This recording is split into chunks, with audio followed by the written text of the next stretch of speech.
Fala galera, estamos de volta aí, Jesus Geografia, tudo mastigado, mais uma vez aqui para discutir sobre os principais assuntos que vão cair na sua prova. E com certeza vão cair porque isso é profecia, profecia de Jesus, com isso a gente não se brinca. Galera, hoje eu vou falar de urbanização. E galera, urbanização está sempre entre o top 3 do que mais cai na geografia. Urbanização é figurinha carimbada na sua prova, porque com certeza vai cair. Mano, isso eu tô falando porque eu realmente conheço a prova e eu tô ligado que isso sempre aparece. E galera, a gente vai falar hoje basicamente o início sobre esse assunto. Nós vamos discutir ao longo das próximas aulas algumas questões associadas a espaço urbano e cara, não percam as próximas aulas. Venho, inclusive, sexta-feira estarei aqui de volta, sexta-feira à noite, falando mais um pouquinho sobre esse assunto e a gente vai abordar bastante o que a gente tem para discutir sobre urbanização, beleza? Vamos começar dando uma olhadinha numa questão aqui do seu material. Vamos dar uma olhadinha aqui, ó, seu material questão 5, lembrando que tem um linkzinho aí para você clicar para poder ter acesso a ele. Vamos lá, questão 5. Trata-se de um gigantesco movimento de construção de cidades, necessário para o assentamento residencial dessa população, bem como de suas necessidades de trabalho, abastecimento, transporte, saúde, energia, água, etc. Ainda que o rumo tomado pelo crescimento urbano não tenha respondido satisfatoriamente a todas essas necessidades, o território foi ocupado e foram construídas as condições para viver nesse espaço. Vou falar só da pergunta, não vou para os itens não, porque eu quero falar antes sobre esse assunto que, apesar do texto ser relativamente pequeno, a gente tem muita coisa para falar. Olha só, a dinâmica de transformação das cidades tende a apresentar como consequência a expansão das áreas periféricas não vou nem ler, vamos para o quadro. Chega aí, galera. Pessoal, seguinte, aqui essa questão está falando justamente do espaço urbano, está falando de expansão de áreas periféricas. Na verdade, para a gente poder chegar nesse assunto especificamente, é importante a gente dar um geralzão sobre os principais processos de desenvolvimento do espaço urbano. Pensa comigo, a cidade quando ela surge basicamente por uma série de fatores possíveis, mas a cidade moderna, ela basicamente começa a ganhar forma tal qual a gente conhece hoje a partir da Revolução Industrial. E a Revolução Industrial gerou um êxodo rural muito grande, e esse êxodo rural muito grande fez com que as cidades crescessem de maneira desordenada. A gente passou a ter o que nós chamamos de macrocefalia urbana.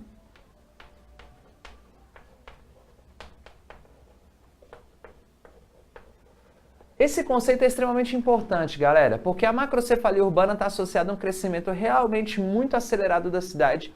Isso fez com que as cidades não tivessem infraestrutura adequada para boa parte da população, inclusive gerando um processo de favelização.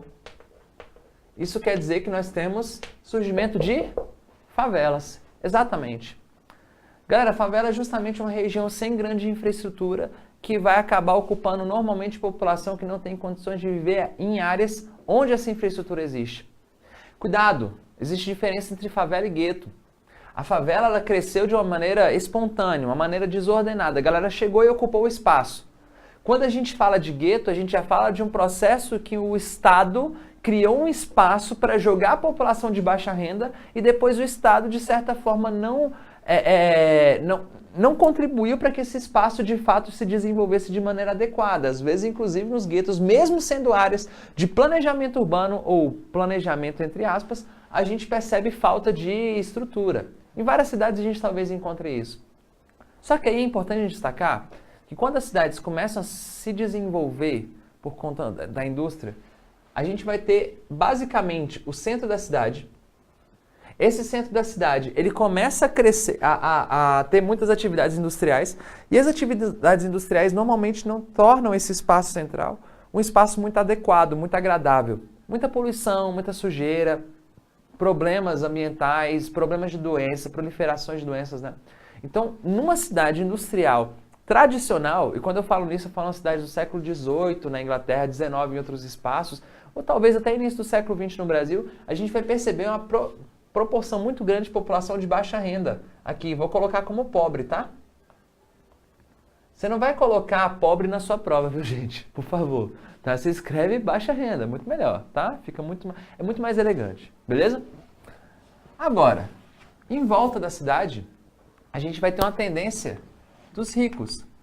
Nesse contexto que eu estou falando para vocês. Nesse contexto específico de cidades industriais tradicionais. Professor, mas esse entorno aqui, que estão assim, que a gente vai chamar de periferia. Não, galera, não vai chamar de periferia. Periferia é coisa mais de classe baixa, tá ligado? Você vai usar o termo subúrbio, beleza? Muito mais chique. E era exatamente o termo que era utilizado em alguns lugares. Por exemplo, se a gente fala de industrialização nos Estados Unidos, de urbanização nos Estados Unidos, as cidades no centro, elas começam com a situação realmente muito ruim no começo. Mas aí, algumas empresas do ramo automobilístico, como a Ford, chegou a fazer propaganda junto ao mercado imobiliário, dizendo mais ou menos o seguinte: você, cidadão americano, você, cidadão de verdade, você não precisa morar no centro da cidade, junto com toda a poluição e todos os problemas que a gente encontra naquela área. Compre seu Ford e more no subúrbio e faça esse deslocamento. Legal, mas o item está falando de regiões periféricas como áreas de problemas, não como áreas de ricos. Então não é dessa cidade que nós estamos falando. Não é dessa cidade. Provavelmente nós estamos falando de uma cidade que cresceu de uma maneira diferente. Talvez, aliás, até poderia ser essa cidade caso essa zona central por algum motivo se valorizasse a longo prazo. Mas existem outras cidades, e eu vou dar um exemplo da minha querida Brasília, nosso quadradinho aqui do Distrito Federal, em que a cidade cresceu a partir não da indústria, mas do desenvolvimento de uma atividade econômica associada ao serviço público. E a gente percebe que o centro da cidade não é uma região de classe baixa predominantemente, é uma região que nós temos predominância de ricos. Beleza? Aí a periferia, aí sim, essa vai ter uma predominância de população de baixa renda. E eu vou colocar aqui como pobres. Lembrando, viu, gente? Sejam elegantes na hora de escrever numa redação. Escrevam palavras assim mais bacanas. Escrevam baixa renda que talvez seja mais interessante. Galera, olha só.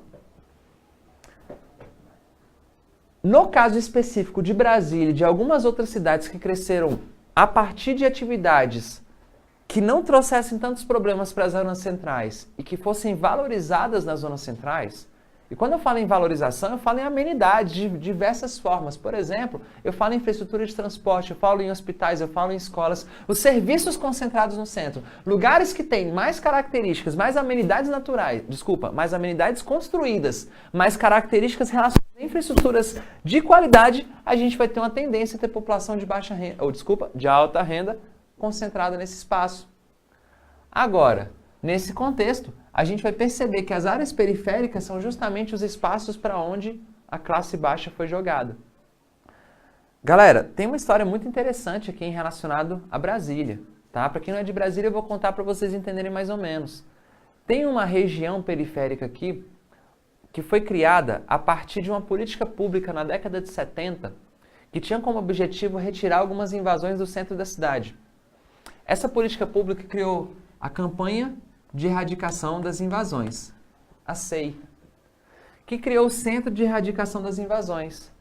Pegou a galera que estava invadindo alguns espaços da zona central de Brasília e jogou esse povo numa land. Joga numa land, joga numa terra, não é verdade? Aí aportuguesaram. E foi criada uma região chamada de Ceilândia aqui no Distrito Federal. E essa região, basicamente, foi uma política pública criada para retirar a população de baixa renda do centro e jogar na periferia. Olha o processo de periferização aqui. Olha a classe baixa sendo jogada para áreas mais distantes do centro e com menos infraestrutura. É claro, galera, que a cidade ela não necessariamente vai ter essa estrutura rígida. Óbvio que fora do centro das cidades, a gente pode encontrar alguns bairros que tenham classes mais ricas, fora do centro. Pensa na sua cidade aí. Se você morar numa cidade grande, numa metrópole principalmente, provavelmente você vai perceber essa situação que acontece. Alguns bairros afastados de gente rica. Tem um condomínio que ele não é só de Brasília, ele tem em várias cidades do Brasil, chamado Alphaville. O Alphaville, por exemplo, é um condomínio de classe média alta, principalmente alta, vai. Vamos ser mais... classe alta, vai. E, basicamente, normalmente não fica no centro. O que as pessoas vão procurar quando vão para Alphaville, normalmente, é questão de amenidades naturais. Às vezes tem alguma característica natural naquela região específica que vale a pena aquele espaço. Às vezes uma questão relacionada à sensação de segurança, para fugir do centro e também viver num condomínio fechado para evitar esse problema. Ah, vale lembrar que condomínio fechado pode aparecer na prova com o nome de enclaves fortificados. Quero destacar que esse termo, galera, eu ainda não vi no Enem, mas eu já vi na prova da USP. Então é importante a gente ficar ligado em relação àquilo que vem caindo no Brasil para se preparar para uma possibilidade na prova do Enem, por que não? Enclaves fortificados é um termo que é utilizado hoje para falar sobre os condomínios fechados, que criam uma sensação de segurança na população, mas não necessariamente resolvem os problemas relacionados à violência da cidade. Para tudo. Galera, sua cidade aí provavelmente teve um aumento de condomínios nos últimos anos. Reflita, na sua cidade teve redução dos índices de violência? Você não precisa me responder, até porque eu não vou escutar. Quer dizer, você pode falar com o pai, que ele me passa. Mas, de qualquer maneira, reflita sobre isso. Se os enclaves fortificados, se os condomínios fechados, eles surgiram com o objetivo de reduzir a violência da cidade, e se eles começaram a se espalhar por vários lugares, por que que muitas cidades do Brasil essa violência não diminuiu de fato? A gente só pode chegar à conclusão que essa política não foi eficiente. Pelo menos nas cidades que não houve redução de violência. Faz sentido? Engraçado que esse assunto acaba sendo um assunto realmente muito relevante para a gente debater sobre espaço urbano. E a questão da violência realmente é algo que pode aparecer inclusive na sua redação. Você pode observar que nos últimos anos a prova do Enem ela sempre tem trazido questões sociais. E uma das principais questões sociais que a gente observa nas cidades brasileiras hoje é a questão associada à violência. Várias cidades apresentam uma série de problemas. Para isso, eu tenho que citar uma das grandes autoras relacionadas ao urbanismo mundial, uma autora chamada de Jane Jacobs. Essa mulher ela falou sobre essa questão da violência no seu livro A Morte e Vida das Grandes Cidades. E nesse livro, ela vai falar justamente que grande política pública que reduz muito os problemas associados à violência no espaço urbano é justamente o incentivo ao uso dos espaços públicos. Aí você pensa, professor, como assim incentivo ao uso do espaço público? O que ela quis dizer é que a cidade tem que ser planejada para todos os momentos ela ter uso, ela ter circulação de pessoas. E galera, se você for parar para pensar, talvez na sua cidade tenha algum espaço em que, cara, as pessoas não costumam recomendar que você ande por lá em algum determinado horário. Pensa nesse lugar. Quando você pensar nesse lugar, você provavelmente vai pensar em um lugar pouco iluminado. Você vai provavelmente pensar em um lugar com pouca circulação de pessoas. Agora para tudo.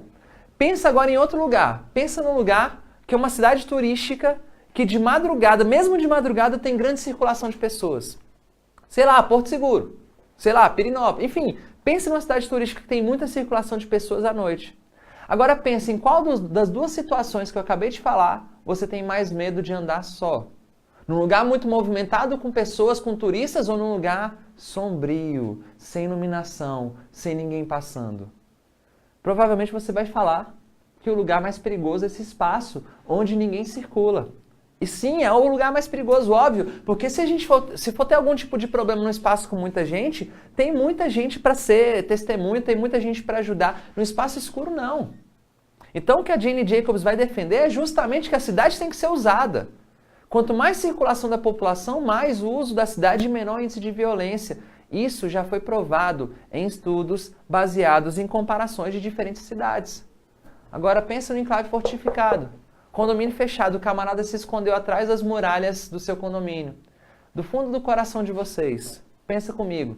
Esse camarada está incentivando o uso da cidade?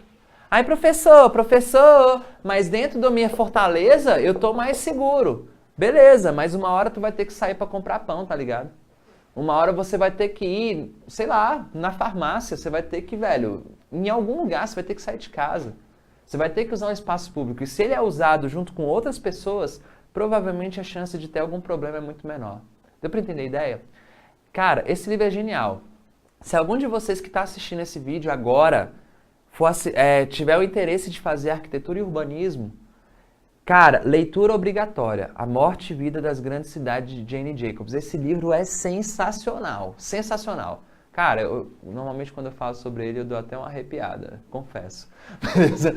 Tranquilo, gente? Então, percebam que a gente tem configurações espaciais diferentes nas cidades e que independentemente de como é essa configuração espacial, a cidade é um espaço de segregação. A cidade é um espaço em que pessoas ricas e pessoas pobres, elas não vão conviver no mesmo espaço o tempo todo. As áreas de ocupação de moradia são diferentes. Mesmo cidades que foram planejadas para não serem assim, a longo prazo a especulação imobiliária dá um jeito de fazer esse processo. E essa especulação imobiliária que faz com que áreas centrais, ou pelo menos áreas com muitas amenidades, sejam elas urbanas ou naturais, fazem com que ocorram essa segregação que a gente está observando aqui. Em algumas cidades isso é um pouco mais visível, outras cidades um pouco menos. Pensa comigo, se você já foi ao Rio de Janeiro, ou se você é do Rio de Janeiro, ou de São Paulo, você provavelmente já passou por várias situações que você viu ali na sua frente. Espaços realmente muito privilegiados em relação a questões econômicas ao lado de favelas. Talvez a foto mais marcante em relação a esse processo na história do Brasil tenha sido uma foto, talvez você já tenha visto, uma foto que mostra um prédio com duplex, não é? Com as varandas, e cada varanda dessas com uma piscina, lá no bairro do Morumbi, em São Paulo, e ao lado, a favela de Paraisópolis. Galera, eu não consigo pensar numa foto que represente tanto essa segregação socioespacial que a gente vê nas cidades, tá? Algumas cidades, as pobres são jogadas para áreas mais distantes. DF, Brasília, né, é um caso assim. Não é tão visível para todo mundo, mas essa realidade, ela é presente. E ela é presente, inclusive, em relação ao preconceito de uma pessoa de uma região para outra. Então, a guerra de classes, ela também acontece na cidade e ela é extremamente visível. Inclusive, essa desigualdade social é a principal causa da violência e isso é provado. Galera, não estou falando nada de achismo para vocês. A principal causa da violência urbana é a questão da desigualdade. Legal? Não estou dizendo que uma pessoa que nasceu numa classe baixa necessariamente vai entrar para a criminalidade. Percebam, não falei nada disso. Eu falei que as questões associadas à violência são principalmente uma questão social. E aí a gente vai pensar no Brasil, né?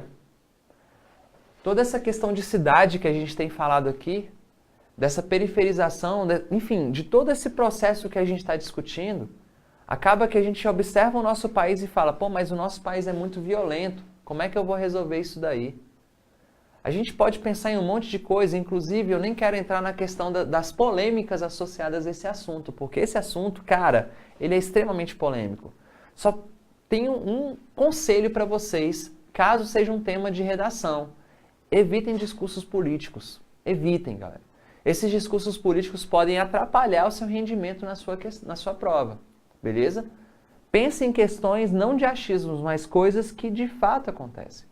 E uma coisa que eu posso dizer para vocês que de fato acontece é que o processo relacionado ao sistema prisional brasileiro, ele vai ter o processo punitivo de prender o prisioneiro, né, o camarada que cometeu o delito. Você pode até discordar ou concordar se essa punição ela é de fato adequada. Mas uma coisa que a gente não costuma prestar atenção e que é muito importante que você que vai fazer a prova preste atenção é justamente a questão de qual que é o índice de reincidência de crimes daqueles que passaram pelo sistema carcerário brasileiro. Galera, eu digo para vocês que é algo em torno de 90% daquelas pessoas que foram presas em algum momento, elas voltam a praticar crimes. Algo em torno de 90%. Galera, isso é muita coisa. Isso é muita coisa. A gente não está conseguindo ressocializar as pessoas que são presas no Brasil. E essa é a função do sistema carcerário que a gente simplesmente ignora. Pensa comigo. O camarada entrou com 18 anos na prisão. Saiu depois, sei lá, com 25. Não importa com quantos anos ele saiu. O camarada vai procurar emprego. Ele vai conseguir? Provavelmente não. E mesmo assim, você vai falar, professor, mas você contrataria? Cara, é uma questão muito delicada, né? É uma questão muito polêmica. Eu prefiro não falar sobre o meu ponto de vista disso, tá? Eu quero que você entenda que é muito mais difícil alguém contratar uma pessoa que foi ex-presidiário. É muito mais difícil. E se esse camarada não consegue emprego, ele não consegue se ressocializar, tá ligado? Isso aí faz com que a chance dele voltar para a criminalidade seja muito maior. Então, esse é um ponto que a gente acaba esquecendo relacionado à organização do próprio sistema do Brasil, que está muito associado a essa organização urbana toda e esses problemas que a gente vê na cidade. Beleza? Vocês pegaram essa ideia da periferização? Pegaram? Porque no final das contas eu acabei indo um pouco além do que a questão pede. Mas é porque esse tema ele realmente é muito importante que você fique ligado.